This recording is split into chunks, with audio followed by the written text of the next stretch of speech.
अस्सलाम वालेकुम, मैं हूं रेहान तारिक और आप देख रहे हैं दस्तक। मुल्क में बढ़ती हुई महंगाई, कौमी असेंबली में मिनी बजट पर बहस और सानह मरी के बाद ऑपोजिशन जमातों को एक बार फिर सांसें मिलती दिखाई दे रही हैं। ऑपोजिशन एक बार फिर हुकूमत मुखालिफ तहरीक लाने के लिए पर तोल रही है। 23 मार्च और 27 फरवरी के अलग अलग लॉन्ग मार्चेस के ऐलान के बावजूद पाकिस्तान पीपल्स पार्टी और मुस्लिम लीग नून के दरमियान बर्फ पिघलती हुई महसूस हो रही है। पाकिस्तान मुस्लिम लीग नून इन हाउस तब्दीली के इशारे दे रही है, जबकि पाकिस्तान पीपल्स पार्टी भी इसे तब्दीली को अपने मौक़िफ़ की कामयाबी करार दे रही है। आज एहतसाब अदालत में पेशी के बाद साबिक सदर आसिफ अली जरदारी से जब इन हाउस तब्दीली के बारे में सवाल तो उनका कहना था कि इंशाल्लाह सब बेहतर होगा, जबकि पीपल्स पार्टी की पीडीएम में शमूलियत से मुताल्लिक भी उनका सवाल हुआ। आसिफ अली जरदारी क्या कह रहे थे, सबसे पहले वो आपके सामने रखते हैं। मुझे नहीं पता बेटा, मैं नहीं समझता हूँ कैसे मुलाकातें जारी हैं सर। बिलावल साहब 27 को निकल रहे हैं, मौलाना 23 मार्च को। क्या समझते हैं, हुकूमत 23 मार्च तक रहेगी? मैं तो चाहता हूँ कि हुकूमत पहले दिन चली जाए। मैंने तो पहले दिन कहा था कि ये नामाकूल है, इनसे हुकूमत नहीं चलाई जाएगी। तारीख ने प्रूव कर दिया है, वक्त ने प्रूव कर। मौलाना के मार्च तक हुकूमत ठहरती नजर आ रही है आपको? मार्च तो मौलाना पहले। आज कौमी असेंबली में मिनी बजट पर बहस के दौरान ऑपोजिशन लीडर शहबाज शरीफ ने भी हुकूमत को नाअहल करार दे दिया। उन्होंने मिनी बजट को मुल्क की दिफा के लिए खतरनाक करार देते हुए तहरीक इंसाफ से निजात को ही मुल्क की भलाई करार दिया। आज 7 माह बाद मिनी बजट भी आ रहा है। पीटीआई गवर्नमेंट जिसने एक ही चीज में, एक ही एरिया में बहुत आला महारत हासिल की है, वो यू टर्न्स। हर बात जो दावा करते हैं उसके ऊपर मुकर जाते हैं, जो बात करते हैं वो पूरी नहीं करते। गुर्बत और महंगाई और बेरोजगारी से सताए हुए अवाम, उनके ऊपर इस मिनी बजट में मजीद 350 अरब रुपए का टैक्स लगाया जा रहा है। शौकत तरीन साहब तशरीफ लाए और उन्होंने 300 अरब रुपए के टैक्स बढ़ाए और अब 350 अरब रुपए टैक्स लगाने का एक और नुस्खा इस मिनी बजट में ले आए हैं। मैं समझता हूं कि इससे ज्यादा इनकॉम्पिटेंट, इससे ज्यादा लेथार्जिक, इससे ज्यादा मनहूस हुकूमत पाकिस्तान की तारीख में आज तक नहीं आई। ऑपोजिशन जमातें हुकूमत की नाअहली को बुनियाद बनाकर इन हाउस तब्दीली की बात कर रही हैं, जबकि वज़ीर आज़म इमरान खान के मुताबिक ये नाअहल हुकूमत ही थी जिसने तमाम बहरानों के बावजूद मुल्क को तरक्की की इशारा पर गामजन किया। उन्होंने एक बार फिर कौम को 3 माह की तारीख दे दी है। जिस तरह पाकिस्तान निकला है, मेरे नहीं ख्याल में लोग पूरी तरह अप्रिशिएट करते हैं कि अल्लाह ने हमें किस तरह निकाला है उसमें से। अपनी इकॉनमी भी हमने बचा ली, अपने लोगों की जानें भी बचा ली। दुनिया में देख लें कि क्या तबाही मचाई है कोविड ने। हिंदुस्तान हमारे से कितनी आगे उनकी ग्रोथ रेट थी, उनकी माइनसेस में ग्रोथ रेट चली गई। उनके लोग हमारे से पता नहीं, कोई फिगर कहता है कि 10 लाख मरे, कोई कहता है 30 लाख मरे। हमारे देखिए अल्लाह ने कितना करम किया। तो वो बड़े मुश्किल फैसले किए जो मेरे तब फैसले किए, आज बोरिस जॉनसन इंग्लैंड में वो फैसले कर रहा है। हमने तब ये फैसला किया कि हमने अपने लोगों को भूखे नहीं मरने देना। और वो जो हमारा फैसला था, अगर मैं वो लॉकडाउन कर जाता, जो 3 महीने मुझे तनकीद की गई कि जी लॉकडाउन करो, आज आप देखते कि मुल्क के अंदर क्या हालात होने थे। वज़ीर आज़म इमरान खान अपने फैसलों के ऊपर स्टेक हैं, वो कॉन्फिडेंट दिखाई दे रहे हैं। वो कहते हैं कि आज बोरिस जॉनसन बरतानिया के अंदर वो फैसले कर रहा है कोविड को लेकर जो हम पहले ही कर चुके हैं। यानी बोरिस जॉनसन भी इमरान खान साहब को फॉलो कर रहा है। इमरान खान साहब अपनी परफॉर्मेंस बता रहे हैं और साथ ही अगले 3 माह के हवाले से बड़े इंपॉर्टेंट करार दे रहे हैं और 3 माह बाद उन्हें ये एतबार भी है, ये ट्रस्ट भी अपनी टीम के ऊपर की सूरत हाल बिल्कुल चेंज्ड होगी। पाकिस्तान मुस्लिम लीग नून की जानिब से पाकिस्तान पीपल्स पार्टी के साथ रवाबित बढ़ाने के इशारे खुद पार्टी क़यादत की जानिब से दिए जा रहे हैं। यानी ऑपोजिशन दूसरी तरफ इकट्ठी होने की कोशिश कर रही है। शहबाज शरीफ और बिलावल भुट्टो की मुलाकात के बाद ख्वाजा आसिफ ने टीवी इंटरव्यू में कहा कि यह बेहतर होगा कि हम पीपल्स पार्टी के 27 फरवरी को ऐलान करदा में मार्च करें। उनका कहना था कि ख्वाहिश है कि पीडीएम के प्लेटफॉर्म से 27 फरवरी के लॉन्ग मार्च का हिस्सा बनने का फैसला हो। मैं आपसे इत्तेफाक करता हूँ कि अगर 27 फरवरी पे तमाम पार्टीज एग्री कर जाएं तो अभी भी तकरीबन 1.5 माह जो है बाकी है, बल्कि 1.25 महीने बाकी हैं। ये इफेक्टिवली ऑर्गेनाइज भी किया जा सकता। अब मुस्लिम लीग नून के साथ चलने की ख्वाहिश और आसिफ अली जरदारी के पीडीएम में वापसी से इनकार के बाद कई सवालात हैं जो मौजूद बहस हैं। क्या ऑपोजिशन जमातें इन हाउस तब्दीली के लिए तैयार हैं? क्या पीपल्स पार्टी का बयानिया दीगर ऑपोजिशन जमातों के लिए काबिल कबूल है? क्या अब की बार मेंबरान असेंबली को टेलीफोन कॉल्स नहीं आएंगी? ऑपोजिशन के पास क्या वो नंबर पूरे हैं जो नंबर गेम के लिए रिक्वायर्ड है? क्या वजीर आजम के खिलाफ अदम एतमाद के लिए माहौल बन चुका है, फजा साजगार है? माजी में जब भी पीपल्स पार्टी की जानिब से इन हाउस चेंज की बात की गई, मुस्लिम लीग नून की जानिब से हुकूमत को मजीद मौका देने की बात हुई।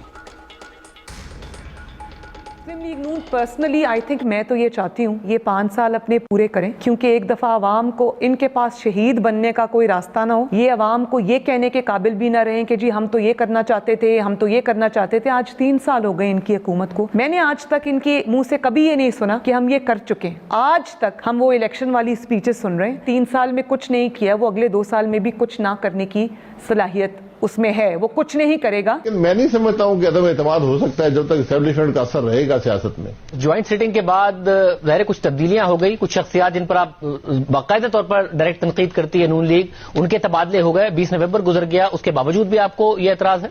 देखिए, मैं शख्सियात पे ज्यादा एतमाद करने वाला आदमी नहीं हूं। मुझे तो निजाम की बात नजर आती है। ये निजाम के फैसले हैं, ये शख्सियात के फैसले नहीं होते।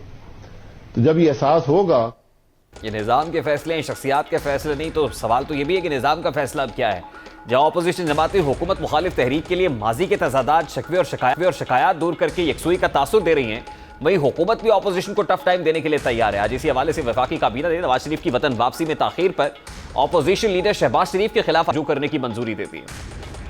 वफाकी काबीना ने आज अहम फैसले में शहबाज शरीफ साहब के खिलाफ लाहौर हाई कोर्ट को रजू करने का फैसला किया है। हाई कोर्ट ने यह हुक्म दिया था कि वो इन टच होंगे शरीफ फैमिली के साथ और उनकी जो मेडिकल रिपोर्ट्स हैं रखा जाएगा पाकिस्तान की एम्बेसी के डॉक्टर्स के साथ और वो उसको एवेल्यूएट करेंगे। 2 दफा पाकिस्तान की एम्बेसी ने राब्ता किया शरीफ फैमिली से, दोनों दफा उन्होंने जो रिपोर्ट्स हैं वो शेयर करने से इनकार कर दिया। ये तमाम सूरत हाल इस बात का इजहार करती है शहबाज शरीफ वो एक मुकम्मल जिम्मेदार हैं और इस फ्रॉड में वो मुकम्मल तौर के ऊपर मुलव्वस हैं नवाज शरीफ को बाहर भेजने के लिए। ऑपोजिशन जमातों की दूसरी जानिब हुकूमत मुखालिफ तहरीक की कामयाबी और इम्कानात पर बात करेंगे। सबसे पहले पाकिस्तान मुस्लिम लीग नून के रहनुमा निहाल हाशमी साहब ने हमें ज्वाइन किया है। अस्सलाम वालेकुम निहाल साहब, बहुत बहुत शुक्रिया आपके वक्त के लिए। निहाल साहब, सबसे पहले तो ये फरमाइएगा, ये तासुर किस हद तक दुरुस्त है कि मुस्लिम लीग नून को इन हाउस चेंज से मुतालिक ग्रीन सिग्नल मिल गया? बिस्मिल्लाहिर्रहमानिर्रहीम। अभी तो आगे आगे देखिए होता क्या है। इन हाउस तब्दीली हो या आउट हाउस तब्दीली हो, ये पूरी कौम की ख्वाहिश है कि इस मुल्क में तब्दीली हो। जो तब्दीली ये हुकूमत लेके आई है वो तब्दीली मौत, खौफ, भूख, अफलास के अलावा क्या है? वो आपने कल मरी में देख लिया होगा।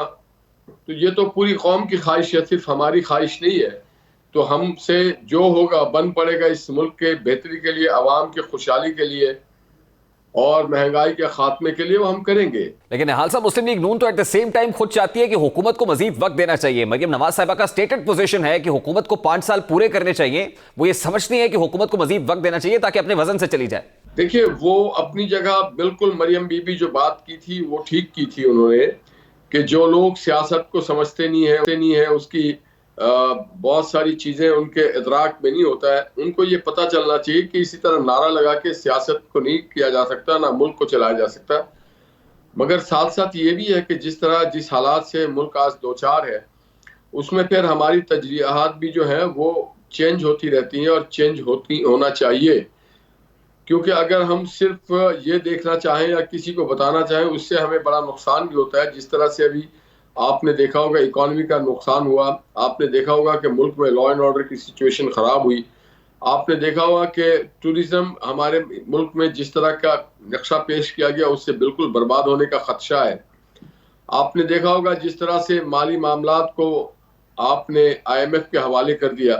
आपने देखा होगा जिस तरह से नेहरू और उसकी साथियों को एहसास नहीं और सारे के सारे बैठ करके बीन बजा रहे हैं, बांसुरी बजा रहे हैं। और ये एक अजीब सा सोच, एक अजीब सी फिक्र के साथ ये पाकिस्तान में हुक्मरानी कर रहे हैं। जो क्लास शायद प्राइमरी के बच्चे भी इस तरह से ना करते हों, उनके अंदर भी कुछ एहसास जिम्मेदारी होती होगी। चलिए, अगर आपकी ये बात तस्लीम भी करते हैं तो ओवर द लास्ट 3.5 years ना ऑपोजिशन से ऐवान के अंदर कुछ हुआ है ना ऐवान से बाहर कुछ हुआ है। देखिए, ऐवान के अंदर अगर ऑपोजिशन से कुछ होता तो भाई मेरे तब्दीली होता, और ऐवान के बाहर हमने तो बहुत कुछ करके दिखा दिया। ऐवान के बाहर आपको पता है 2 साल पहले जो लॉन्ग मार्च हुई थी उसमें इनके सारे कसबल निकाल दिए थे ये घुटने टेकने पे मजबूर हो गए थे, ये दोहाइयां दे रहे थे कि जनाब लोगों को बड़ी मुश्किलात हो रही हैं, लोगों के मसाइल जन्म ले रहे हैं, मुल्क में अफरा तफरी हो रही है।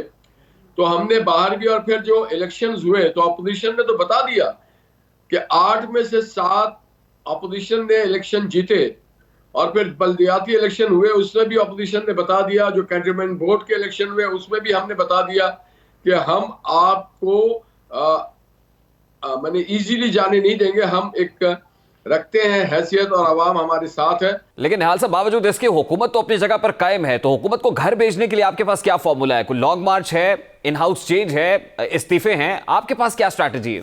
देखिए, आपने 3 मुख्तलिफ फार्मूला बताया। जो इन हाउस तब्दीली है उसमें यकीनन हमें बेदार करने की कोशिश कर रहे हैं वो बेजमीर रूहों को जो कि इस हुकूमत के साथ वाबस्ता है। उसमें उसके इत्तेहादी भी हैं और उसके अपने जो पार्टी के लोग हैं अंदर, उनको हम जगाना चाह रहे हैं, उनको जोड़ना चाहते हैं, उन रूहों को, उन जमीरों को, कि आप जिनको इत्तेहाद देके जो आपने जो होता है ना, दीवार गिर रही होती तो बल्ली का सहारा देते हैं, ये सहारा आप खींच लें, क्योंकि इस सहारे की जरूरत पाकिस्तान की आवाम को है, इमरान खान को और पीटीआई की हुकूमत को नहीं है। दूसरा जो आपने कहा, दूसरा यह है कि हम इस्तीफा अगर देंगे तो यकीनन इस बड़े तादाद में अगर इस्तीफा होगा तो उसमें बाई इलेक्शन हो नहीं सकता, और बाई इलेक्शन अगर इन्होंने कराना है तो इनको नतीजा इनके सामने है। ये सियालकोट या डस्का में धांधला कर लें या कहीं और कोई धांधली कर लें, इनको ये अंदाजा है कि ये हार रहे हैं। और तीसरा और आखिरी जो तरीक़ाकार है वो है रोड पे अपना इस्तेमाल करें, अवामी क़ुव्वत का मुजाहरा करें और गवर्नमेंट को घुटने टेकने पे मजबूर कर दें। मगर इसमें एक चीज़ का बड़ा खदशा रहता है हमेशा कि हमारे तरह ये फराग दिल नहीं है कि 126 दिन सड़कों पे बर्दाश्त कर लें, डी चौक पे बर्दाश्त कर लें। अगर ये यूज ऑफ पावर करेंगे तो उससे पाकिस्तान के मासूम लोगों की जान और माल को खतरा होता है, हमें वो भी मद्देनजर रखना होता है। इन तीनों ऑप्शंस में से आप पहले कौन सा ऑप्शन एक्सरसाइज करेंगे? वो लॉन्ग मार्च होगा, रेजिग्नेशंस होंगे, इन हाउस चेंज होगी, पहले कौन सा ऑप्शन लेंगे आप? मेरे ख्याल से हम तीनों ऑप्शंस को एक्सरसाइज करेंगे। आखिरी वाला जो ऑप्शन है उसमें फिर हम इस बात की गारंटी नहीं होगी कि इमरान खान और उसके टोले को और उसको लाने और ले जाने वालों को कोई तहफ़्फ़ुज़ अवाम से दिया जा सके, क्यों फिर अवाम जो है ना बिखरे हुए साहिल पे आप गए, बिखरे हुए मौजों की तरह होते हैं, फिर हर चीज बहा के ले जाते हैं वो। तो फिर आपको यह भी देखना चाहिए ना कि आपकी पॉलिटिकल हिस्ट्री क्या कहती है। ज्यादा दूर जाने की बात नहीं है। पाकिस्तान तहरीक इंसाफ ने 126 रोज का धरना दिया और 126 रोज के धरने के बावजूद हुकूमत नहीं गई। नहीं, ये दीवाने का ख्वाब नहीं है। देखिए, बात दरअसल ये है कि 126 दिन में उस वक्त वजीर आजम नवाज शरीफ थे, जो सबर इस्तकामत की एक पहाड़ है, जो बर्दाश्त कर रहे थे अपोजिशन की सारे गलत चीजों को। उस जमाने में महंगाई ये नहीं थी, उस जमाने में आटा 25 रुपए का था, पेट्रोल 60-70 रुपए का था, डॉलर 90 रुपए का था।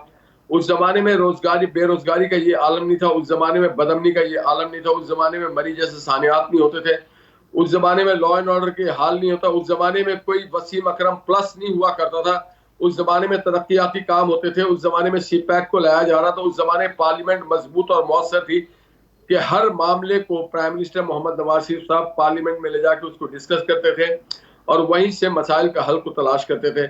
उस जमाने में ऑर्डिनेंस फैक्ट्री इतनी मौसर नहीं थी। तो वो इस जमाना और इस जमाने बड़ा फर्क है। इस जमाने में बेरोजगारी है, बदमनी है, लोगों की रियासत से इवन ट्रस्ट को ये लोग खत्म करना चाह रहे हैं। हुकूमत से पे तो लोगों का ट्रस्ट नहीं है। चलिए, पीपल्स पार्टी 27 फरवरी को निकल रही है, आप पीपल्स पार्टी को ज्वाइन करेंगे या 23 मार्च का इंतजार करेंगे? देखिए, हम और बहुत सारे लोग ऑलरेडी सड़कों पे निकले हुए हैं। आप देखिए, कराची में जमात इस्लामी सड़कों पे निकली हुई है, उस निज़ाम के खिलाफ है जो आज इमरान खान कर रहे हैं, जो 1100 रुपए का उन्होंने 1100 अरब का पैकेज का कहा था, वो अब तक नहीं लेके आए। अगर कोई भी मुस्बत कदम पाकिस्तान की बेहतरी के लिए, रियासत की मजबूती के लिए, अवाम की बेहतरी के लिए होगा तो हमें इससे कोई सरोकार नहीं पड़ता है कि कौन कर रहा है, क्या कर रहा है। नहीं, मेरा सवाल बड़ा सादा सा है। पीपल्स पार्टी 27 फरवरी को निकलती है, तो आप पीपल्स पार्टी को ज्वाइन करेंगे या नहीं? ये अभी कौल वक्त है कहना, ये पीडीएम फैसला करेगी, ये हम इंडिविजुअल्स फैसला नहीं करेंगे। यानी पहले मार्च होगा, फिर इन हाउस चेंज होगी, ये कह रहे हैं आप? देखिए, इन हाउस तब्दीली तो किसी वक्त भी किया जा सकता है। हम तो उनके ज़मीरों पे चोट लगा रहे हैं, उनके जो गुज़श्ता गुम हुए ज़मीर है उसको ढूंढ के लाने की कोशिश कर रहे हैं, जो इत्तेहादी है और जो इनके अपनी पार्टी में है। बाज़ लोग इनके पार्टी में भी ये बात कर रहे हैं, तो हम तो उस काम पे लगे हुए हैं। आप दुआ कीजिए, आप भी पाकिस्तानी है, कि जो चीज़ बेहतर हो अगर खून खराबे और एहतजाज और लॉ एंड ऑर्डर के बगैर कोई चीज ऐसे तरीके से जमहूरी तरीके से आइन में दिए हुए तरीक़ेकार के तहत वोट ऑफ नो कॉन्फिडेंस के तहत लाया जाए, और वो लोग जो इनको बचाने की कोशिश करते हैं उनके भी ज़मीर पे अगर कोई उसको भी साफ किया जाए, उसको भी ठीक किया जाए कि जनाब अब आप पाकिस्तान के। चलिए लास्टली निहाल हाशमी साहब बताएगा कि क्या आपको लगता है कि अभी इन्हें बचाने वाला कोई है? क्या हुकूमत के सर पर अभी कोई है, या आपको लगता है कि वो कुव्वतें न्यूट्रल हो गई? देखिए जी, ये तो अमल से साबित होगा कि बचाने वाला अभी तक उनको बचा रहा है या नहीं बचा रहा है। जब ये जद्दोजहद का सिलसिला शुरू होगा, जब इन हाउस तब्दीली की बात होगी, जब वोट ऑफ नो कॉन्फिडेंस की बात होगी, जब अदम एतमाद की बात होगी, तो उस वक्त पता चल जाएगा कि कौन किधर खड़ा है, कौन जमीर वालों के साथ खड़ा है और कौन बेजमीर के साथ खड़ा है। बहुत बहुत शुक्रिया। पाकिस्तान मुस्लिम लीग नून के रहनुमा निहाल हाशमी साहब हमारे साथ मौजूद थे। इस वक्त पीपल्स पार्टी के मरकजी रहनुमा कमर जमान कायरत साहब हमारे साथ मौजूद है। अस्सलाम वालेकुम कायरत साहब, आपके वक्त के लिए। कायरत साहब, सबसे पहले तो बड़ा सादा सा सवाल है, क्या वाकई पाकिस्तान पीपल्स पार्टी और पीडीएम के दरमियान रफाकतें बढ़ रही हैं? मेरे इल्म में अभी नहीं है।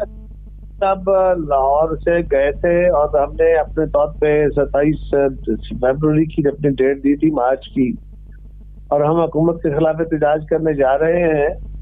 अब वो इस्लामाबाद में है और वहाँ पे उनकी मुख्तलिफ जातों से मीटिंगें हुई हैं। उसमें क्या डेवलपमेंट हुई है मेरे इल्म में नहीं है, लेकिन अभी तक पार्टी में इस पर कोई फाइनल डिस्कशन नहीं हुई दीगर जमातों के साथ ताउन पे। लेकिन अगर ऐसा कोई होता है तो ये खुशआइंद बात होगी। नहीं कायरत साहब, क्या नून लीग पीपल्स पार्टी से राब्ते कर रही है? वो पीपल्स पार्टी के इस मार्च को ज्वाइन करना चाहती है? इस हवाले से कोई खबरें आपके पास हो? मेरे इल्म में नहीं है, हो सकता है हो, लेकिन मेरे इल्म में नहीं। देखिए, मुस्लिम लीग नून के कुछ हल्के इन हाउस चेंज की बात कर रहे हैं। अगर इन हाउस चेंज की बात पीपल्स पार्टी से की जाती है तो क्या पीपल्स पार्टी ऐवान में तब्दीली के लिए तैयार है? पीपल्स पार्टी ने बहुत पहले जब पीडीएम बना था, हमने जलसे जुलूस किए, हमने हुकूमत को हिला के रख दिया। उसके बाद बाय इलेक्शंस हुए जिसमें को बहुत बड़ी लीड से शिकस्त हुई। उसके बाद सेनेट इलेक्शन हुए। हम उस वक्त से कह रहे हैं कि अदम एतमाद का रास्ता एक बेहतरी का रास्ता है, उसी रास्ते से चल के हम आगे बढ़ सकते हैं। लेकिन हमारे दोस्त नहीं मान रहे थे। लेकिन अगर कोई ऐसा, और बिलावल साहब ने तो भी पिछले दिनों भी ये बात कही कि बावजूद इसके कि हम पीडीएम के साथ असम्बलियों के बाहर तावन में नहीं है क्योंकि हमारे साथ जाती हुई थी, लेकिन अगर वो इन हाउस कोई तब्दीली की बात करते हैं और हम ऐवानों के अंदर उनसे तावन कर रहे हैं, मेरा ख्याल है कि मेरी जमात उनके साथ तावन करेगी। यानी कायरत साहब, आप समझते हैं कि इन हाउस तब्दीली के लिए हालात मौजू हैं, यानी इस वक्त फजाए साजगार हैं कि इन हाउस चेंज ऐवान में लाई जा सके? इससे मौजू नहीं होंगे तो कब होंगे? जब कौम चिल्ला रही है, हालात बड़े सख्त खराब हैं इस वक्त, आज भी नहीं तो कभी नहीं, फिर कब होगा? इससे पहले पाकिस्तान मुस्लिम लीग नून की राय रही है कि कोई भी इन हाउस चेंज उस वक्त तक कामयाब नहीं हो सकती जब खुफिया कुव्वतें हुकूमत से हाथ ना हटा लें। तो at this point in time आपको लगता है कि वो कुव्वतें हुकूमत के साथ नहीं है? ये बात पीपल्स पार्टी ने कभी नहीं कही। पीपल्स पार्टी मुसलसल ये बात कह रही है कि अदम एतमाद की तहरीक लाना ही एक बेहतर रास्ता है। लेकिन हमारे मुस्लिम लीग के दोस्तों का ये तकाजा था और हमारा ये ख्याल था कि ऐसा अगर अमल तो होगा नहीं, और अगर होता है तो फिर जो फोर्सेस मदाखलत करेंगी सियासत में, जिनको हम कह रहे हैं कि आप सियासत में मदाखलत ना करें, वो एक्सपोज होंगी, उन पर अवामी दबाव बढ़ेगा तो बढ़ने दें, उनको एक्सपोज होने दें। यही एक तरीका है ना, और कोई आप लड़ तो नहीं सकते उन फोर्सेस के साथ। लेकिन कायरत साहब, ऐवान में तो ऑपोजिशन को मुसलसल नाकामी का सामना रहा है, वो बजट की सूरत में हो या फिर लेजिस्लेशन की सूरत में हो। हुकूमत तो आसानी से ये सब कुछ करती रही है और ऑपोजिशन नंबर गेम में पूरी नहीं रही हमेशा। अपोजिशन होती ही वो है जिसके पास नंबर गेम पूरा नहीं होता। हुकूमत के पास मेजॉरिटी होती है। इस हुकूमत के पास उधार ली हुई मेजॉरिटी है और उधार लिए हुए अक्सरियत है जो मुख्तलिफ लेजिस्लेशन में इनको मिलती है। लेकिन बहरहाल जो भी हुकूमत होती है वो इसीलिए हुकूमत होती है कि उनके पास अक्सरियत होती है। और अपोजिशन, इसका मतलब ये नहीं होता कि हाथ पे हाथ धर के बैठ जाए। वो अपनी कोशिश करती है, वो हुकूमती इत्तेहादियों और हुकूमत के अंदर बैठे हुए लोगों को इस बात पर माइल और कायल करती है कि हालात जितने खराब हैं, लोगों का इस वक्त जो गम और गुस्सा है वो अगर आप सब पे भी पड़ेगा तो आपका भी नुकसान है और मुल्क का भी। तो अपोजिशन अपनी एक ड्यूटी, अपना एक रोल अदा करती है। अगर अपोजिशन सिर्फ अददी बर्दरी की बुनियाद पे या अददी कमतरी की बुनियाद पे फैसले करे तो फिर तो अपोजिशन को कुछ हरकत करनी ही नहीं चाहिए। लेकिन इन हाउस चेंज को कामयाब बनाने के लिए तो नंबर गेम आपको चाहिए। इन हाउस तब्दीली के लिए जितने नंबर्स दरकार हैं वो नंबर्स कैसे पूरे करेंगे? देखिए जी, हमने कोशिश की थी तो हमने सेनेट के इलेक्शन में इलेक्शन जीत लिया था। हमारे पास नंबर उस वक्त भी नहीं थे, हमने इलेक्शन जीत लिया था। ये कोशिश करनी होती है और आज हुकूमती इत्तेहादी हुकूमत से सख्त परेशान है। देखिए, ये आपकी बात दुरुस्त है कि इत्तेहादियों के कुछ रिजर्वेशंस हैं, वो अपने कंसर्न्स का इजहार करते हैं, लेकिन बावजूद इसके इत्तेहादी तो हुकूमत के साथ खड़े होते हैं हर मामले पर। वो हुकूमत के साथ खड़े कर दिए जाते हैं आखिरी मौके पे। लेकिन सवाल ये है कि फिर हमें क्या हाथ में हाथ धर के बैठ जाना चाहिए या हमें अपने ये तहर्रुक जारी रखना चाहिए? हमें हुकूमत के अंदर बैठे हुए लोगों को और हुकूमती इत्तेहादियों को इस बात पे कायल करने की कोशिश करते रहना चाहिए। अब आप इन हाउस चेंज लाते हैं और इत्तेहादी दोबारा हुकूमत के साथ खड़े कर दिए जाते हैं, हुकूमत के अपने लोग फिर खड़े कर दिए जाते हैं इन मौके पर, तो इन हाउस चेंज नाकाम होगी तो हुकूमत मजीद मजबूत नहीं हो जाएगी कायरा साहब? नहीं, हुकूमत मजबूत नहीं हुआ करती। किसी भी तहरीक के नतीजे में हुकूमतें कमजोर होती हैं। ये बिल्कुल नामुनासिब बात है, इस तरह कभी नहीं होता। क्या आपका, चले मैं आपसे काउंटर सवाल करता हूँ, क्या अपोजिशन को क्या करना चाहिए? घर बैठ जाना चाहिए? देखिए, हम तो बार बार ये कह रहे हैं कि ऑपोजिशन कंसेंसस नहीं है, उसमें इत्तेफाक राय नहीं है, ऑपोजिशन बड़ी डिवाइडेड है, और अगर ऑपोजिशन कोई भी चेंज लाना चाहती है तो सबसे पहले आपको अपने दरमियान तो कंसेंसस पैदा करना पड़ेगा ना। आप सारे दोस्तों को एक बात ये समझनी चाहिए कि अपोजिशन वो होती है जिसके पास अक्सरियत नहीं होती और उसने अपनी अक्सरियत पैदा करने की कोशिश करनी होती है। देखिए, हमें बिल्कुल इस बात का इदराक है कि आपके पास अददी अक्सरियत नहीं है, लेकिन उस नंबर गेम को पूरा करने के लिए या उसकी सिंबॉलिक वैल्यू होती है, कोई भी चेंज लाने के लिए, कोई मूव बनाने के लिए, वो कंसेंसस भी तो नहीं है ना कायरा साहब? जी, सीरियसली कोशिश कर रहे हैं, कोशिश नहीं हुआ करती ना, संजीदगी से कोशिश कर रहे हैं, लेकिन अदम एतमाद की कोशिश जो है वो, क्योंकि हमारे साथी हमारे साथ प्रिंसिपली थे ही नहीं, मुस्लिम लीग इस बात पे तैयार नहीं थी। वरना जितनी कोशिशें हमने की, अगर हमने बाय इलेक्शन में इकट्ठे होकर इलेक्शन लड़ने की बात की, अपने दोस्तों को राजी किया, तो हमने 13 में से 11 इलेक्शन जीत के दिखाए। हमने सेनेट के इलेक्शन पे कायल किया पीडीएम को कि इलेक्शन लड़ा जाए, और वो इलेक्शन नहीं लड़ना चाहते थे, तो तारीख शायद है हमने इलेक्शन जीता और वज़ीर-ए-आज़म को एतमाद का वोट लेना पड़ा। ये भी अगर वो मान लेते तो अब तक काम खत्म हो चुका था इस हुकूमत का, लेकिन फिर भी हमें अपनी कोशिश जारी रखनी चाहिए। चलिए कायरा साहब, ये फरमाइएगा कि प्रोसेस क्या होगा? क्या पहले लॉन्ग मार्च होगा, अब फिर रेजिग्नेशंस होंगे या इन हाउस चेंज होगी? पहले क्या करेंगे? सबसे पहले लॉन्ग मार्च होगा या प्रोसेस के अंदर नंबर 1 क्या है आपकी प्रायोरिटीज के अंदर? पीपल्स पार्टी तो अपना लाएअमल वादे कर चुकी, हम तो अपना तहरीक शुरू कर रहे हैं। अब इस दौरान अगर कोई मजीद डेवलपमेंट होती है तो वो आपके साथ शेयर हो जाएगी, और अगर कोई डेवलपमेंट होती है तो उसके मुताबिक पॉलिसी के अंदर, स्ट्रेटजी के अंदर भी कोई तब्दीली हो सकती है। पॉलिसी तो बहरहाल इस हुकूमत को हटाने की है, लेकिन अगर स्ट्रेटजी में कोई तब्दीली करना पड़ती है तो वो भी यकीनन की जा सकती है। लास्टली ये फरमाइएगा कि पीपल्स पार्टी को अगर पीडीएम ज्वाइन करना पड़ती है तो क्या पीपल्स पार्टी पीडीएम में शामिल होने के लिए तैयार हो जाएगी? पीपल्स पार्टी ने पीडीएम छोड़ी थी एक एहतजाज के नतीजे में, और फिर पीपल्स पार्टी ने पीडीएम को ज्वाइन करने की बात नहीं, पीडीएम में वापस अपना रोल अदा करने के लिए पीपल्स पार्टी तैयार थी है, कभी नहीं अब मुफर करती। लेकिन उसके लिए हमने पहले कहा था कि जो हमारे साथ ज्यादती की गई है, हमारी इंसल्ट की गई है, वो नोटिस वापस लिए जाएं और माजरत की जाए, एएनपी को राजी किया जाए। हम बिल्कुल फ्रंट लाइन पे आके लड़ने को तैयार। ठीक है, बहुत बहुत शुक्रिया कायरा साहब। पाकिस्तान पीपल्स पार्टी के मरकज़ी रहनुमा क़मर ज़मान कायरा साहब हमारे साथ मौजूद थे। अभी एक ब्रेक लेंगे, ब्रेक के बाद वापस आएंगे। कानून की हुक्मरानी में दौलत की फरावानी की रुकावट है और एक बड़ा इंपॉर्टेंट केस है, लाइमलाइट में आया, लेकिन अब उस केस में यू टर्न आता हुआ, एक ट्विस्ट आता हुआ दिखाई दे रहा है। वो कौन सा केस है और क्या हुआ है, बताइए इस ब्रेक के बाद हमारे साथ रहिए।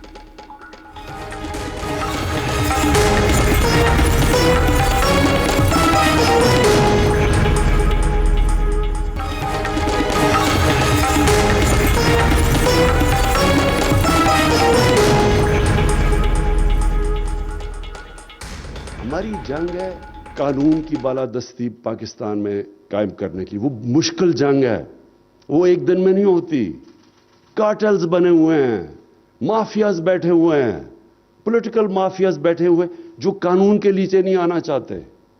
और ये है असल जंग जो पाकिस्तान की फ्यूचर की जंग है। आज मीर रियासत वज़ीर-ए-आज़म इस्लामी जमहूरिया पाकिस्तान मोहतरम इमरान खान तकरीब से खिताब के दौरान कानून की हुक्मरानी का दर्स दे रहे थे। वो कौम को बता रहे थे कि यही हमारी असल जंग है। इस कौम को अजीम, इस मुल्क को अजीम बनाना चाहते हैं, माफियाज ताकतवर की हुक्मरानी चाहते हैं। वजीर आजम ये कहते हैं कि कानून की बालादस्ती जो है वो माफियाज नहीं चाहते। वजीर आजम की नज़र में माफियाज के खिलाफ लड़ना जहाद है, लेकिन उसी लम्हे शहर इक़्तिदार में एक सौदेबाजी हो रही थी। ताकतवर कानून खरीद रहा था, पूरी कौम की आवाज़ को पेश होन्स और धमकी के जरिए खामोश कराया जा रहा था। गुज़श्ता बरस जुलाई में इस्लामाबाद के सेक्टर E11 में लड़के और लड़की को हिरासा करने की वीडियो मंजरेआम पर आई थी। लड़की की चीखें, मजबूरी और बेबसी पर पूरी कौम अश्कबार थी। अवामी दबाव पर वज़ीर आज़म पाकिस्तान इमरान खान ने इस वाक़े का नोटिस लिया। इस्लामाबाद पुलिस ने मुल्ज़िमान को गिरफ्तार करते हुए मुकदमा दर्ज किया। दौरान तफ्तीश ये बात भी सामने आई थी कि मरकजी मुल्ज़िम उस्मान मिर्जा और दीगर मुल्ज़िमान ने मुतासरा लड़की और लड़के को ब्लैकमेल करके 13 लाख रुपए भी लिए थे। लेकिन आज उस वक्त सारी कौम हैरान हो गई जब मुतासरा लड़की ने मुल्ज़िमान को पहचानने से इनकार कर दिया। डिस्ट्रिक्ट एंड सेशन जज की अदालत में मुतासरा लड़की और लड़के ने अदालत में बयान देते हुए कहा कि पुलिस ने यह सारा मामला खुद बनाया है, मैंने किसी भी स्टैम्प पेपर पर दस्तखत नहीं किए। मुतासरा लड़की ने मुल्ज़िमान को पहचानने से इनकार करते हुए कहा कि मैंने किसी भी मुल्ज़िम को ना शनाख्त किया है और ना ही किसी पेपर पर दस्तखत किए हैं। पुलिस वाले मुख्तलिफ औकात में सादा कागजों पर मेरे से दस्तखत और अंगूठे लगवाते रहे। मुतासरा लड़की ने अदालत में कहा कि मैं किसी मुल्ज़िम को नहीं जानती, ना ही केस की पैरवी करना चाहती हूँ। मुतासरा लड़की ने अदालत से इस्तदा की कि मैं इस केस की मजीद पैरवी नहीं चाहती, जिस पर जज ने इस्तदा मुस्तरद करते हुए कहा कि आपको पेश तो होना पड़ेगा। अदालत ने लड़की की इस्तदा को मुस्तरद कर दिया, मगर ऐसा क्या हुआ है, वाकया इसमें ट्विस्ट क्या आया है कि लड़की ने मुल्ज़िमान को पहचानने से इनकार कर दिया। मुतासर के वकील हसन जावेद साहब ने हमें ज्वाइन किया है। अस्सलाम वालेकुम हसन जावेद साहब, बहुत बहुत शुक्रिया आपके वक्त के लिए। आप मुतासरीन के वकील रहे हैं, इस केस की पैरवी करते रहे हैं। आज जब शनाख्त परेड का मौका आया तो लड़की ने मुल्ज़िमान को पहचानने से इनकार कर दिया। ये कोई छोटा केस नहीं, हाई प्रोफाइल केस बना, मीडिया में आया, इस पर नोटिस लिया गया, प्राइम मिनिस्टर ऑफ पाकिस्तान ने नोटिस दिया, इस्लामाबाद पुलिस हरकत में आई। क्या हुआ कि जो मुतासरा लड़की है उसने मुल्ज़िमान को पहचानने से इनकार कर दिया? वो मुल्ज़िमान जिनको पूरा पाकिस्तान अब पहचानता है, लड़की नहीं पहचान रही। जी बहुत शुक्रिया जनाब। मैं सबसे पहले तो ये गुजारिश कर दूं जी कि मैं फ्रॉम इट्स वेरी बिगिनिंग इस केस को मैं विक्टिम साइड से मुतासरा लड़की और लड़के की जानिब से परसू कर रहा था और वो मेरे क्लाइंट्स थे और मेरा उनके साथ गुज़श्ता रात तक इस केस के हवाले से जो है मुकम्मल हम इन कॉन्टेक्ट रहे हैं। आज उनकी जो कि एविडेंस थी, मुख्तलिफ गवाहों के बाद आज उनकी एविडेंस रिकॉर्ड होना थी, लेकिन मेरा आज सुबह के बाद से उनसे रब्ता नहीं हो पा रहा था। मेरा रब्ता उनसे मुनक़ता हो गया था और उनके नंबर बंद थे और उसके बाद फिर लेट आवर्स में उन्होंने एक फ्रेश पावर ऑफ अटार्नी एक दूसरे काउंसिल को एंगेज किया, एक दूसरे वकील को एंगेज करके वो पेश हुए और उसके बाद ये सारी स्टेटमेंट जिनका आप जिक्र कर रहे हैं वो कोर्ट के सामने हुई है। गोया आज से पहले तक मैं उनका वकील था और आज उन्होंने एक नए वकील के साथ पेश होके नया वकालतनामा दे के आज जो भी उन्होंने मौक़िफ़ कोर्ट के सामने जिस तरह आपने जिक्र किया ये मौक़िफ़ जो लिया गया है, यानी कोर्ट के रूबरू आज आप पेश नहीं हुए बल्कि नए वकालतनामे के साथ एक नए वकील के साथ मुतासरा फरीकैन गए हैं। जी मैं नहीं था, मेरा उनके साथ कल रात आखिरी दफा राब्ता हुआ था, उसके बाद से मेरा उनके साथ कोई कॉन्टेक्ट नहीं हो पा रहा था। तो आज फिर उन्होंने ज़ाहिर है लीगली स्पीकिंग हर क्लाइंट का ये हक होता है कि जब चाहे जो मर्जी वकील वो इंगेज करे। उन्होंने आज एक नया वकील इंगेज किया और उसके साथ वो पेश हुए और उन्होंने ये उस्मान साहब फेयर इनफ, बिल्कुल ये उनका इस्तेहकाक था, उन्होंने एक नया काउंसिल ले लिया, लेकिन you remained in contact with them consistently, मतलब since beginning of this case. हुआ क्या ऐसा कि इतना हाई प्रोफाइल केस लाइमलाइट में आया, प्राइम मिनिस्टर ऑफ पाकिस्तान ने इस पर नोटिस लिया, तो क्या उस वक्त भी मुल्ज़िमान की तरफ से अप्रोच किया जा रहा था आपके फरीकैन को? देखिए मेरे नॉलेज में तो कोई डायरेक्टली ऐसी चीज नहीं है, ना मेरे साथ मेरे क्लाइंट्स ने कोई इस तरह का जिक्र किया था। अब क्या ऐसी सिचुएशन अराइज हुई है इसके बारे में चूंकि बहुत ज्यादा कमेंट इसलिए भी नहीं कर सकता कि मैटर अभी भी पेंडिंग बिफोर द कोर्ट है, अभी भी इसके ऊपर कोर्ट ने नेक्स्ट डेट पे दोबारा बुलाया है, इसलिए इस पर बहुत ज्यादा तबसरा नहीं कर सकते हैं। लेकिन ज़ाहिर है जब तक मैं वकील इंगेज रहा हूँ मैं उनकी नुमाइंदगी करता रहा हूँ इस केस में और मैं पेश होता रहा हूँ इसके अंदर उन्हीं की डायरेक्शन नहीं। लेकिन इसके लीगल पहलुओं पर हम बात कर सकते हैं। देखिए हसन जावेद साहब, जब जो मुतासरा लड़की है वो मुल्जिम को पहचानने से इनकार कर दे शनाख्त परेड के दौरान या जिस वक्त एविडेंस हो, ये एक डिसाइसिव मोमेंट होता है। जब ऐसा हो जाए तो उसके बाद आप फिर क्या देख रहे हैं, इस केस का फ्यूचर क्या होगा? देखिए इस पर बहुत ज्यादा कमेंट करने की पोजीशन में इसलिए नहीं हूँ कि मैं चूंकि खुद भी काउंसिल एंगेज रहा हूँ उनकी तरफ से और मैटर भी पेंडिंग है कोर्ट के सामने, इसलिए मैं बहुत ज्यादा कमेंट इसके ऊपर नहीं कर सकता हूँ। लेकिन ये कि जाहिर एक वाइटल पीस ऑफ एविडेंस था जो विक्टिम्स की स्टेटमेंट होनी थी सारे केस में। अब उसके बाद जाहिर है कोर्ट इस मामले को देखेगी कि जो स्टेटमेंट्स की आई है उसके ऊपर कोर्ट अपनी इख्तियारात को, कानूनी इख्तियारात को किस तरह इस्तेमाल करती है। Court it's up to courts now लेकिन जाहिर है बाकी अभी तक कोई 14 के करीब गवाहान प्रोसिक्यूशन की जानिब से वो मुकम्मल हो चुके थे, जिनकी एविडेंस, जिनके ऊपर क्रॉस एग्जामिनेशन भी हो चुकी थी। तो जाहिर है अब जो most important part of the evidence था वो विक्टिम्स और आईओज जो थे इस केस के, उन्होंने इसमें भी आना था। जाहिर एक नई सिचुएशन आज राइज हुई है। मैं चूंकि अब उनका काउंसिल भी नहीं हूँ इस केस में। अच्छा, जैसे आपने फरमाया कि 14 गवाहान, इससे पहले उनकी जो क्रॉस एग्जामिनेशन है वो हो चुका है, कोई गवाह तो इससे पहले मुनहरिफ नहीं हुआ अपनी स्टेटमेंट से? नहीं, देखिए वो तो जाहिर है कुछ पुलिस के एहलकार थे कि जिनकी एविडेंस हुई, कुछ FIA के जो साइबर क्राइम के गवाहान थे वो पेश हुए, जो कंप्लेनेंट थे इस केस के। चूंकि इस केस में कंप्लेनेंट पुलिस थी, जो SHO थे थाना गोलड़ा के, वो इसके कंप्लेनेंट थे, उनकी एविडेंस इसमें रिकॉर्ड हुई है। और ज़ाहिर विक्टिम्स जो थे इनकी स्टेटमेंट थी इसके ऊपर। तो इससे पहले जो केस चल रहा था उसके मुताबिक तो कोई ऐसी चीज नहीं थी, लेकिन आज क्योंकि नई सिचुएशन राइज हुई है तो उसको कोर्ट अब देखेगी किस तरह लेके चलना है। नहीं हसन साहब, देखिए जैसे आपने कहा कि कंप्लेनेंट इसमें जो है वो थाना गोलड़ा शरीफ की पुलिस थी, और ऑब्वियसली ये केस जब सोशल मीडिया पर आया था तो उस वक्त नोटिस लिया गया था। शायद मुतासरा फरीकैन, आप बेहतर तौर पर बता सकते हैं कि वो शायद इसकी पहले भी पैरवी नहीं चाहते थे, क्योंकि आज लड़की ने कहा कि मैं इस केस की पैरवी नहीं चाहती। क्या इससे पहले भी अब लाइमलाइट में आने की वजह से ये केस प्रोमिनेंट हो गया, इस पर एक्शन लिया गया? जो मुतासरा फरीकैन है वो पहले भी इस पर कोई एक्शन नहीं चाहते थे? नहीं है, देखिए ऐसी कोई सिचुएशन मेरे नॉलेज में तो नहीं है, लेकिन देखिए कोई भी जुर्म जब मुआशरे में सरदर्द होता है तो ये पुलिस की ड्यूटी होती है, स्टेट हायरार्की की ड्यूटी होती है कि उस जुर्म को जो है उसकी कवरेज लेकर उसके ऊपर फिर ट्रायल कंडक्ट किया जाए अदालतों के अंदर, उसको करार वाकई सजा दिलाई जाए मुल्जमान को। लेकिन जाहिर है कि जो आज तक की जो सिचुएशन इस रही, पुलिस ने कवरेज जब इसकी ली थी, FIR रजिस्टर की थी, तो उसके बाद ऑलमोस्ट कुछ 6-7 माह इस ट्रायल को चलते हुए FIR जुलाई में FIR रजिस्टर हुई थी। उसके बाद से लेकर आज तक ये केस अदालत के अंदर पेंडिंग था, और इस्लामाबाद हाई कोर्ट ने, हमारी मजिस्ट्रियल कोर्ट ने, हमारी जो एडिशनल सेशन जज है अतार रब्बानी साहब, उनकी कोर्ट ने बहुत बेहतरीन अंदाज से सारे ट्रायल को कंडक्ट किया, और इसको बार बार उन्होंने क्लियर किया इसको कि हम तमाम सबके राइट्स को, जो लीगल फंडामेंटल राइट्स हैं वो प्रोटेक्ट करेंगे और इसमें इंसाफ के क्याम को भी यकीनी बनाएंगे। तो लिहाजा जो सिचुएशन आज अराइज हुई है ये मेरे लिए भी बड़ी हैरानकुन थी और एस्टॉनिशिंग थी मेरे लिए भी, क्योंकि मेरे नॉलेज में इस तरह की कोई बात उन्होंने मेरे साथ नहीं इससे कबल हुई थी। देखिए हसन जावेद साहब, जैसे आपने फरमाया कि पुलिस ने बड़ा एक्टिवली और बड़ा विजिलेंटली इसमें बिहेव किया है, ना सिर्फ पुलिस ने बल्कि FIA साइबर क्राइम विंग ने अपना काम किया, प्रोसिक्यूशन के अंदर कोई वीकनेसेस, कोई नकाइस नहीं थे, बल्कि बड़ी तगड़ी, बड़ी स्ट्रांग रही है। देखिए लेकिन ऐसे मौके पर जहां खुद जो विक्टिम है उसने आकर शनाख्त करनी हो और उसका स्टेटमेंट बड़ा इंपॉर्टेंट होता है, तो ये कहेगा एक तरफ प्रोसिक्यूशन है, एक तरफ गवाहान है जो अपने स्टेटमेंट्स दे चुके हैं, दूसरी तरफ मुतासरा फरीक है और वो इस केस की पैरवी नहीं चाह रहा है। तो at this point in time क्या केस, क्योंकि अदालत ने तो आज वो इस्तदा मुस्तरद की है, लड़की ने कहा कि मैं पैरवी नहीं चाहती, अदालत ने मुस्तरद कर दी इस्तदा, क्या ये केस आगे बढ़ता हुआ देख रहे हैं आप? देखिए जाहिर है अब तो कोर्ट के, it's up to the honourable court now कि वो इसको किस अंदाज से लेकर चलते हैं। दो के बड़ा वाइटल पीस ऑफ एविडेंस होता है जो विक्टिम्स होते हैं उनकी स्टेटमेंट का, लेकिन जाहिर है कि कोर्ट तो सिंस वेरी इट्स बिगिनिंग देख रही है इस पूरे ट्रायल को। कोर्ट ने पूरा ट्रायल कंडक्ट किया है, तमाम गवाहान को बुलाया है, तो कोर्ट की रिस्पॉन्सिबिलिटी होती है लीगली कि किसी भी केस के अंदर, ये केस नहीं बल्कि कोई भी केस होता है तो उसमें कानून और इंसाफ के तमाम तकाज़ों को पूरा करना जरूरी होता है। इसलिए जो हमारे एडिशनल सेशन जज हैं जनाब अतार रब्बानी साहब, जो जेंडर बेस्ड वायलेंस की कोर्ट को हेड भी करते हैं इस्लामाबाद में, तो बड़ी सुंदरी के साथ उन्होंने पूरे ट्रायल को जो है वो कंडक्ट किया है। तो वो इंशाल्लाह इस सारे, क्योंकि अभी हम इसको बहुत ज्यादा कमेंट इसलिए नहीं कर सकते हैं कि उन्होंने भी मजीद नेक्स्ट डेट के ऊपर तलब किया है। बिल्कुल दुरुस्त फरमा रहे हैं, मैटर इज ऑलरेडी सब जुडिस इन द कोर्ट, लेकिन देखिए इस केस के अंदर तो एविडेंसेस, वीडियो एविडेंसेस की सूरत में मौजूद है, और मेरा ख्याल वो वीडियोस पूरे पाकिस्तान ने देखी हैं, और उसके बाद गमो गुस्सा भी था, और पूरे लोग ये सोच रहे थे कि इस जो वाक़े के मुल्जिमान हैं उनको करार वाक़ई सजा मिलनी चाहिए, एक टेस्ट केस के तौर पर इसको लेना चाहिए। देखिए ऐसे मौके पर ये कहना कि जुर्म हुआ ही नहीं है, जुर्म तो हुआ है और किसी ना किसी को तो उसकी सजा मिलनी चाहिए, क्या ऐसे मौके पर कोई इक्वेटल हो जाएगा, सब बच जाएंगे इससे फिर, अगर विक्टिम कहता है कि नहीं उसने इसको परसू नहीं करना?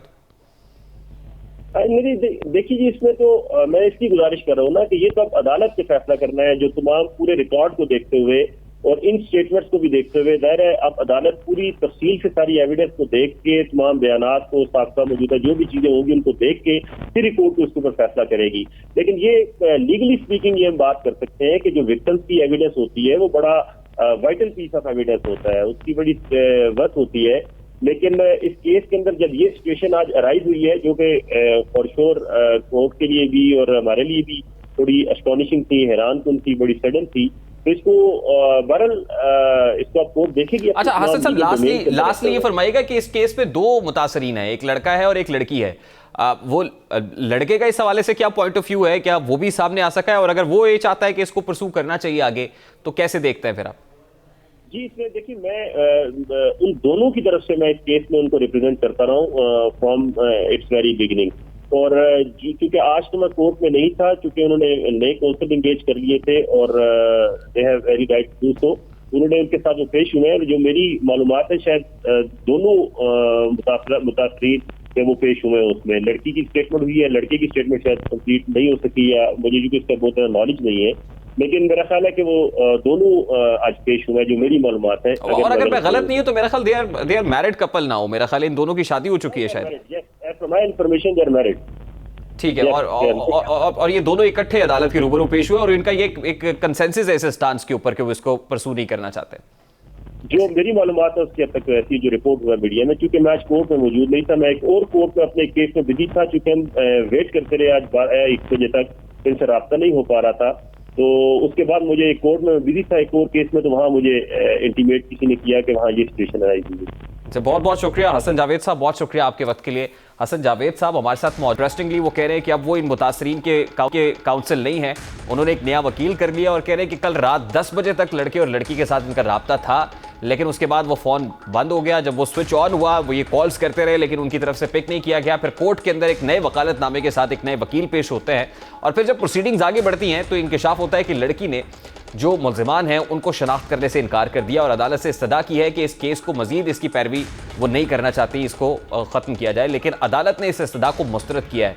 अब मैटर इज़ ऑलरेडी सब जुडिस इन द कोर्ट, अदालत में चल रहा है। अब ये ऑनरेबल कोर्ट ने डिसाइड करना है कि इस केस में ये केस किस तरह आगे बढ़ेगा और क्या हो सकता है, क्योंकि इसमें जो कंप्लेनेंट है वो पुलिस है, गवाहान के स्टेटमेंट्स हो चुके हैं, क्रॉस एग्जामिनेशन हो चुका है। Let's see what happens next in this case. अभी एक ब्रेक लेते हैं और ब्रेक के बाद जब वापस आएंगे, इस्लामाबाद हाई कोर्ट के अंदर एक और इंपॉर्टेंट केस आज डिस्कस हुआ है। क्या इस्लामाबाद में माहौलियात का तहफ़्फ़ुज़ हो सकेगा? बड़ा इंपॉर्टेंट केस है, इस केस को जिक्र करेंगे इस ब्रेक के बाद हमारे साथ ही।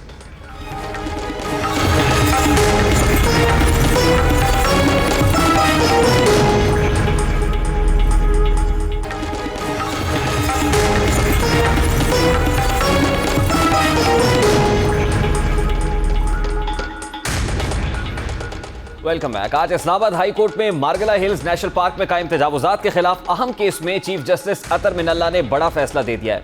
इस्लामाबाद हाई कोर्ट ने हुक्म दिया है कि मार्गला नेशनल पार्क में मौजूद E8 सेक्टर मोनाल रेस्टोरेंट और E8 में वाक़ पाकिस्तान नेवी के ज़रिए इंतजाम चलने वाले गोल्फ कोर्स को फौरी तौर पर सील किया जाए।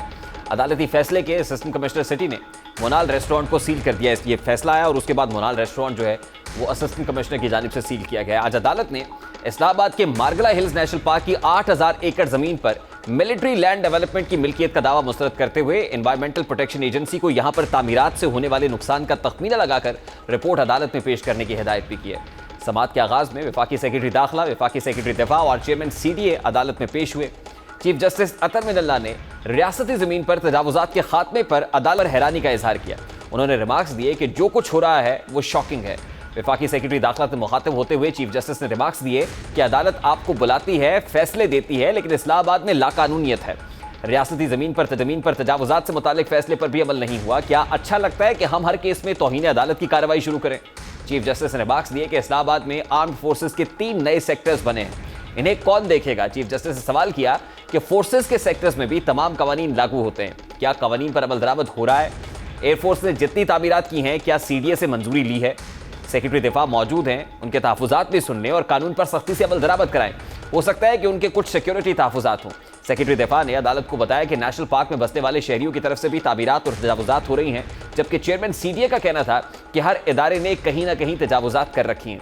इस पर चीफ जस्टिस अतर मिनल्ला ने रिमार्क्स दिए कि क्या हाई कोर्ट ने कहीं तजावुजात किए हैं? अगर ऐसा है तो इधर से ही शुरू करें। चेयरमैन CDA ने मौक़िफ़ अपनाया कि गौर खौज के बगैर इस्लामाबाद के मास्टर प्लान में तरमीम और तब्दीलियाँ की जा रही हैं। चीफ जस्टिस ने रिमार्क्स दिए कि जब हुकूमत के इदारे तजावुजात नहीं करें तो किसी और को भी हिम्मत नहीं होगी। चीफ जस्टिस अतर मिनल्ला ने सवाल किया कि नेशनल पार्क की जमीन की निशानदही और हदबंदी कौन करेगा, जिस पर चेयरमैन CDA ने जवाब दिया कि एक काम डिस्ट्रिक्ट कलेक्टर करेगा, जिसकी मावनत सर्वे ऑफ पाकिस्तान और डिप्टी कमिश्नर ऑफिस करेगा। केस की समाअत के दौरान चीफ जस्टिस ने इस्तफसार किया कि रियासत की रिट क्यों कमजोर हुई है। उन्होंने रिमार्क्स दिए कि आम आदमी तो नेशनल पार्क में नहीं घुस सकता, यह अशराफिया की वजह से है। मागला हिल्स नेशनल पार्क के एरिया में कोई सरगर्मी नहीं हो सकती। यह जमीन वफाकी हुकूमत की है जहां से कोई घास भी नहीं काट सकता। चीफ जस्टिस अतर मिनल्ला ने सवाल किया कि किस कानून के तहत 8000 एकड़ जमीन दी गई, कौन सा नोटिफिकेशन है जिसके तहत यह जमीन फोर्सेस को दे दी गई है। इस पर एडिशनल अटॉर्नी जनरल ने जवाब दिया कि सन 1910 के एक नोटिफिकेशन के मुताबिक यह जगह फोर्सेस के पास है। चीफ जस्टिस ने रिमार्क्स दिए कि आप यहां किसी ऐसी बात का दिफा करना चाहते हैं जिसका दिफा नहीं कर सकते। उन्होंने कहा कि जब यह नेशनल पार्क का एरिया नोटिफाई हुआ तो पुराना नोटिफिकेशन खत्म हो गया। अदालत ने एडिशनल अटॉर्नी जनरल पर बरहमी का इजहार करते हुए कहा कि आप कैसी बात कर रहे हैं, फोर्सेस को आप मुतनाज़ बना रहे हैं, ये वफाद आमा में नहीं है। चीफ जस्टिस अतर मिनल्ला ने रिमार्क्स दिए कि कोई प्रॉपर्टी केस डिपार्टमेंट की मिल्कियत नहीं हो सकती, ये एरिया नेशनल पार्क के नाम पर नोटिफाई है। Additional attorney general Qasim Wadood ने मौक़िफ़ इख्तियार किया कि ये इशू अदालत के सामने आया ही नहीं जो आप सुन रहे हैं, इसकी ओनरशिप वफाकी हुकूमत के पास ही रहेगी। जिस पर चीफ जस्टिस ने सवाल किया कि क्या आप वजारत मौसमियाती तब्दीली के मौक़िफ़ की मुखालफत कर रहे हैं। चीफ जस्टिस अतर मिनल्ला ने रिमार्क्स दिए कि मार्गला हिल्स नेशनल पार्क पर अगर कोई मिल्कियत का दावा करता है तो गलत है। मार्गला हिल्स नेशनल पार्क महफूज शुदा इलाका है जो वफाकी हुकूमत का है। चीफ जस्टिस अतर मिनल्ला ने कहा कि हम सबके सर शर्म से झुकने चाहिए कि यूनान का एक शख्स यहाँ आकर माहौल के तहफ़्फ़ुज़ पर काम करता है। चीफ जस्टिस ने रिमार्क्स दिए कि आर्म फोर्सेस को भी कानून पर अमल करना होगा। हर शहरी आर्म फोर्सेस का एहतराम करता है, लेकिन जब तजावुज़ात करेंगे तो क्या पैगाम जाएगा। तमाम आर्म फोर्सेस को वजारत दिफा कंट्रोल करती है और सेक्रेटरी दिफा यहाँ मौजूद है। चीफ जस्टिस ने सेक्रेटरी दिफा से मुखातिब होकर रिमार्क्स दिए कि आपने यकीनी बनाना है कि कोई ऐसी चीज़ ना हो कि बाद में शर्मिंदगी उठाना पड़े। चीफ जस्टिस ने रिमार्क्स दिए कि पाकिस्तान नेवी ने तजावुज़ात करके गोल्फ कोर्स बनाया, ये बात मुनासिब नहीं है। चीफ जस्टिस ने सेक्रेटरी दिफा से कहा कि आपने खुद तस्लीम किया कि गोल्फ कोर्स गैर कानूनी है, इसे सरबमोहर करके इंक्वायरी करें। गोल्फ कोर्स की जमीन को आज ही सीडीए के हवाले करें। कहा गया गोल्फ कोर्स सिक्योरिटी मकासद के लिए बनाया गया, लेकिन ऐसा नहीं है। चीफ जस्टिस ने इस्लामाबाद के मशहूर रेस्टोरेंट मोनाल के बारे में भी सवाल किया कि मोनाल का क्या स्टेटस है, वो कैसे तामीर हो सकता था, वो तो वहां बनना ही नहीं चाहिए था। चीफ जस्टिस ने रिमार्क्स दिए कि मेट्रोपॉलिटन कॉर्पोरेशन कैसे नेशनल पार्क में घुस सकती है। उन्होंने हुक्म जारी किया कि मोनाल की लीज खत्म हो चुकी है, इसे सील करें। Chief justice Islamabad high court justice Athar Minallah ने हिदायत की कि प्रोटेक्शन एजेंसी के तामीरात से होने वाले नुकसान का तखमीना लगाकर रिपोर्ट पेश की जाए और इसके बाद असिस्टेंट कमिश्नर ने मोनाल रेस्टोरेंट को सील कर दिया। ये दो इंपॉर्टेंट केसेस थे आज इनकी हेयरिंग इस्लामाबाद हाई कोर्ट में और इस्लामाबाद हाई कोर्ट के लैंडमार्क जजमेंट्स भी हैं। अभी एक ब्रेक लेंगे और ब्रेक के बाद जब वापस आएंगे तो फिर बात करेंगे कि लाखों नौजवानों का मुस्तकबिल कैसे महफूज हो सकेगा। इस ब्रेक के बाद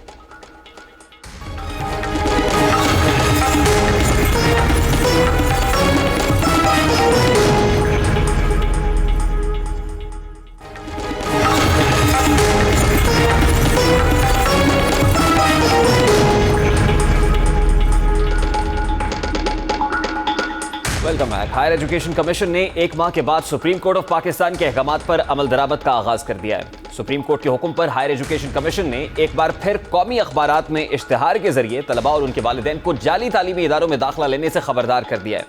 एचईसी के वक्त मुल्क भर में जाली और बोगस आला तालीमी इदारों की तादाद 147 है। पंजाब में सबसे ज्यादा 97, सिंध में 36, आज़ाद कश्मीर में 3, केपीके में 11, जबकि इस्लामाबाद के 2 इदारे इनमें शामिल हैं। एचईसी के मुताबिक लाहौर के 27, कराची के 35 तालीमी इदारे भी गैर कानूनी, बोगस और जाली हैं। हायर एजुकेशन कमीशन के इस ऐलान के बाद तलबा के सवालात खड़े हो गए हैं। वालिदैन और तलबा शदीद ज़हनी इज़्तिराब में मुब्तला हैं। उन्हें अपना सरमाया डूबता और मुस्तकबिल तारीक होता दिखाई दे रहा है। सवाल यह है कि मुल्क भर के 147 कैंपस बोगस क्यों करार दिए गए हैं। जाली कैंपस बंद होने से ज़ेरे तालीम और फारिग तहसील तलबा का मुस्तकबिल क्या होगा। फैसले से कितने तलबा का मुस्तकबिल दाव पर लग सकता है। एचईसी की मंजूरी के बगैर जाली कैंपसेस कैसे खुल गए, नए कैंपसेस बनाने का तरीकाकार आखिर क्या है। गुज़श्ता माह 15 दिसंबर को सुप्रीम कोर्ट ने हायर एजुकेशन कमीशन को मुल्क भर की प्राइवेट यूनिवर्सिटीज के गैर कानूनी कैंपसेस बंद करने का हुक्म दिया था। सुप्रीम कोर्ट में जस्टिस उमर अताब बंदियाल की सरबराही में 3 रुकनी बेंच ने हायर एजुकेशन कमीशन यानी एचईसी की जानिब से गैर कानूनी कैंपसेस से डिग्रियां जारी न करने के केस की समाअत कहा कि एचईसी गैर कानूनी कैंपस से पास आउट होने वाले तलबा को मखसूस तरीकाकार से डिग्रियां फराहम करे। अदालत ने हुक्म दिया कि मुल्क भर में हायर एजुकेशन कमीशन की यकसा पॉलिसीज पर अमल दरामद को यकीनी बनाया जाए। दरखास्त गुजार के वकील के रिमार्क्स पर जस्टिस उमर अताब बंदियाल ने कहा कि हायर एजुकेशन कमीशन के पास इख्तियारात हैं, नैब को मामले की तहकीकात करने की जरूरत नहीं है। अगर हायर एजुकेशन कमीशन कमजोर है तो विफाक को हुक्म देंगे कि कवानीन में तरमीम करे। वकील अली जफर ने अदालत को बताया था कि तलबा लाहौर हाई कोर्ट अपनी डिग्रियों के लिए गए थे। हाई कोर्ट ने निजी यूनिवर्सिटीज के कैंपसेस को ही गैर कानूनी। इस पर जस्टिस सुब्रता बंदयाल ने कहा कि लाहौर हाई कोर्ट ने दुरुस्त और हकायक पर मबनी फैसला दिया है। अदालत के इसी फैसले के बाद हायर एजुकेशन कमीशन ने जाली कैंपसेस की फहरिस्त जारी की है। यूनिवर्सिटीज के गैर कानूनी कैंपसेस बंद करने के बाद यह सवाल पैदा हुआ है कि इन इदारों में पढ़ने वाले या वहां से फारिग तहसील तलबा का मुस्तकबिल क्या होगा। यकीनन इस सवाल का जवाब ATC और मुतल्लिका इदारे आने वाले दिनों में दे सकते हैं। प्रोग्राम का वक्त अपने इंतजाम को पहुंचा। आपसे मुलाकात होगी इंशाल्लाह कल। अपना रखिएगा ख्याल। अल्लाह हाफ़िज़।